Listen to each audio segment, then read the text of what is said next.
Luke, just what's this draft process been like for you so far?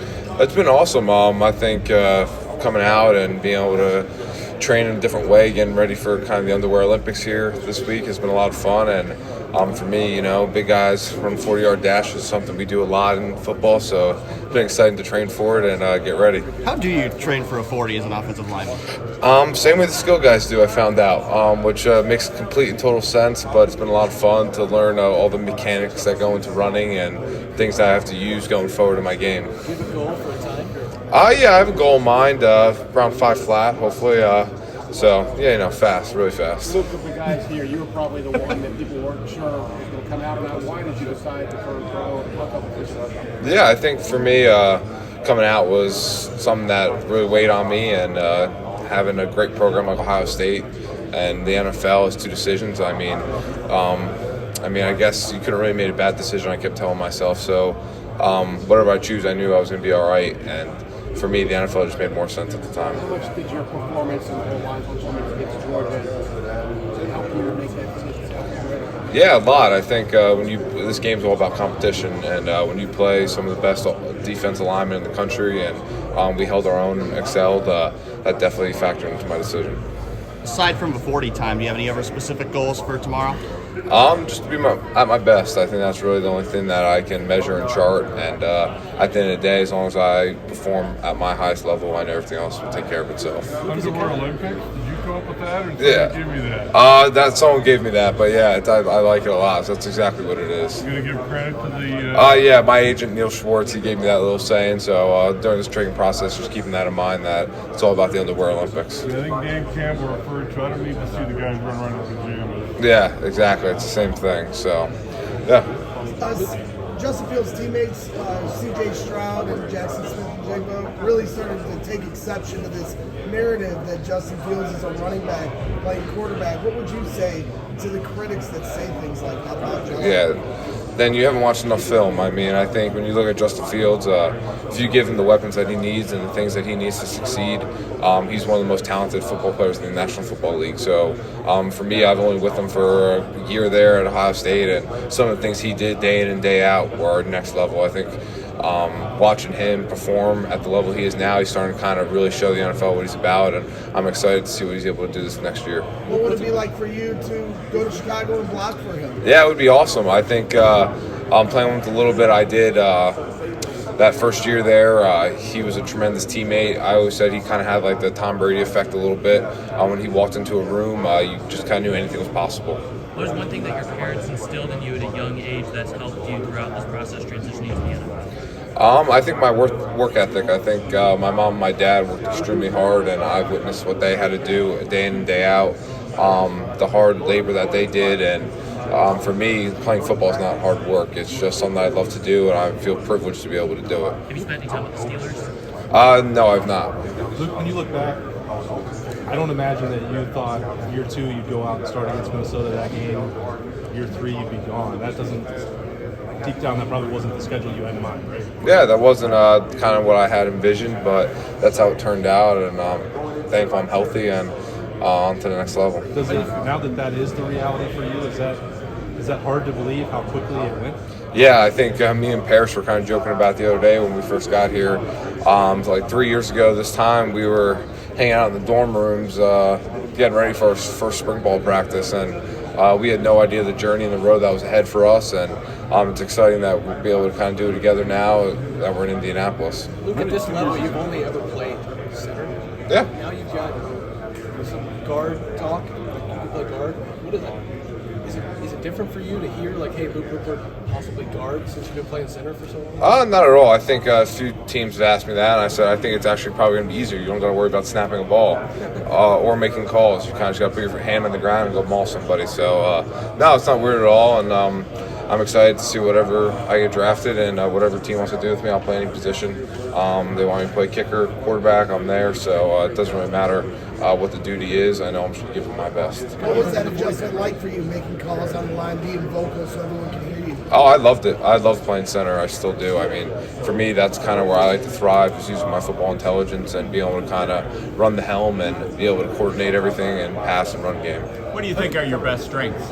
I think probably my athleticism and my intelligence, my football IQ are probably my two biggest strengths. What did 2 years against Big Ten defenses prepare you for this? 2 years starting. Yeah, I think when, like I said before, you look at this game of football, everything's about competition. So when you play against Big Ten defenses and the great players that they have in that league, it kind of sets you up to succeed in the NFL. Have you met with the Texans? Yes. Informally? Yeah. Have you met with the Chiefs? No, I've not. What do NFL teams try to check on your football IQ? What are those conversations? Yeah, just have you drawing up defenses, plays, that kind of thing, kind of just double check and make sure you know your things, and all that's been going really well for me. What makes you confident that you're ready to play in the NFL right now? I just think that, like I said before, competition. I think I played against some of the best competition that college football has to offer, and for me, I excelled and played well, so for me, it made sense for the next step. With that in mind, I mean, in the NFL, you got to anchor against the biggest, best elite athletes, but coming from the Big Ten, you did that. Who are some of the tougher, stronger defensive linemen you played against? Yeah, I think, and you look at our schedule this past year, you look at teams like Georgia, you got Jalen Carter who's projected top 5. Then you keep going down. Mozzie Smith was a great player. P.J. Mustipher from Penn State, another good player. Benton from Wisconsin. All these guys. List keeps going and going. And they're all great players. All going to be projected picks here at this year's draft. So these are just some guys that you have to play against to be able to go through the gauntlet of playing in the Big Ten. Luke, how did you think you played against Georgia, and how did that game factor in at all to your thought process about should I leave for the NFL? Yeah, I thought I played pretty well. Sad that we couldn't pull out the win. That game still sits in my stomach a little funny.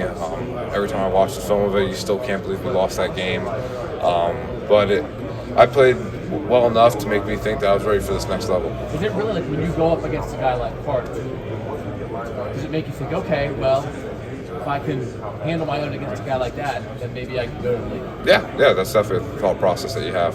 When you got hurt in high school, National Football League that you watch closely, model your game after, spend a lot of time with? Yeah, I think Brian Allen from the Rams is someone that I really watch. I think me and him have very similar body types, and he plays in kind of an offense that I would really excel at, the wide zone, and being able to.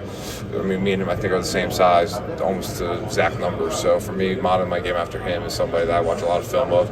Every year, I try to do as much study of him as I can, and try to take some things he does in his game and incorporate it into mine. A couple years ago,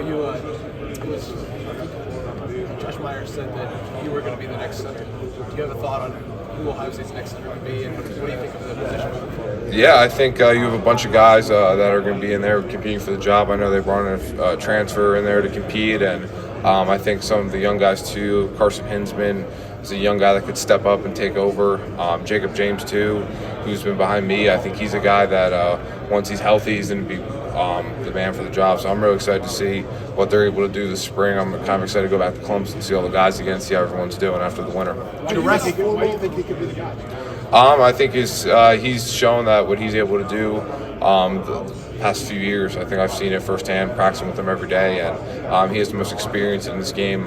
Really, everything's about experience and reps. So for him, he has both of those in his belt. So as long as he can translate it onto the field, and when he gets healthy, he'll be great. the wrestling injury in high school, was that the shoulder, the labrum? Yes, that was. Were you a pretty good wrestler, and do Yeah. you think wrestling helped you a little bit? Yeah, definitely. I was a pretty good wrestler. I was a freshman All-American my freshman year in high school. I was only 205 back then. Yeah, I think when you play offensive line, wrestling kind of go hand in hand. It's like almost like cross-training. And hand fighting, leverage, inside control, learning all those things at a young age. Wrestling has easily correlated to playing center and offensive line at the highest level. How did the Ohio State coaches react when you told them you were playing in the NFL? They were happy for me. They're happy I was comfortable in my decision, and they wish me the best of luck. Have you had a formal interview in Washington? No, I've not. Will you have one? No. Luke, you probably know CJ's game as well as anybody. What do you think he might be like as an NFL player? I'm so excited for him. The way he plays football and approaches the game of football is next level. He's been an NFL player the last 2 years of college, and for me, I'm excited to see what he's able to do. And I think he's the best quarterback in this draft, hands down, bar none. And for me, hopefully, maybe I get an opportunity to maybe play with him at the next level, see what happens, because I love playing for him. He's a great leader of men, and an exceptional football player. Doing the Two of you work together. What did you bring out of each other as a quarterback and center? I think there was just a level of security and calmness when we were both on the field together. At least that's how I always felt. And as long as I knew he was back there, that he was going to take care of us and make sure that we were put in a good position, and that we were going to put him in the best position to succeed. Doing the I hate to be this guy, but how do you feel about leaving Columbus without a win over Michigan? Yeah, that's something that actually still to this day stings a little bit. I mean, when you go 0 for 2 in the game against Team Up North, it still haunts you, and that's something that I wish definitely cost us some postseason accolades and things that we wanted to accomplish, especially in my career. So it was 2 tough losses. Going confidence that it can turn around next year. Yeah, definitely. I think anytime you have the talent that Ohio State has, any year could be our year, and I'm excited to see what they're able to do this next season. When you went up and did the stand-up comedy, was that one time an open mic night? Yeah, it was. Actually, I did it twice, and it was just it was a small little comedy club in Suffern, New York, and it was probably there's more people standing here than there was in that little comedy club, and yeah, it was pretty much open mic, and it was a lot of fun. Was that in high school or in college? Yeah, it was in high school. I got my labrum done, and I had a few months doing nothing, so I picked up a hobby to keep myself busy, and stand-up comedy was. Did you have like a 5 minutes, or how yeah, many minutes could you do right here? It was right here. Probably do about a solid 5 minutes for you guys, but yeah. Can you give us 30 seconds? No, not right now. Who's your favorite comedian? I think Kevin Hart, Dave Chappelle. Those are 2 guys that I think are really funny, and I've seen Kevin Hart live one time, and his performance was awesome. Buffalo, have you met with Buffalo? Yes, informally. Have any of the NFL teams asked you about that? No, not yet. No, it hasn't come. I don't think they care more about me playing center than my comedy skills. Yes. Went great. How did Justin Fry help you get to this point? Coach Fry was instrumental. I think him coming in was one of the biggest things in my career, and for me, that's a relationship and a person beyond football that I'm going to have in my life. On the football side, I mean, some of the things that he was able to bring to Ohio State, you ask me, DeJuan Paris, anybody that played for him this past season, has been, I mean, I can't express it more than enough that he was one of the key factors why I'm staying on this podium today. What were the specific things he taught you that got you ready for this? I don't know if I want to give away any of his techniques or teaching points, but a lot of things. I mean, we can go up and down the list 2 times over, and everything I incorporate into my game is from him.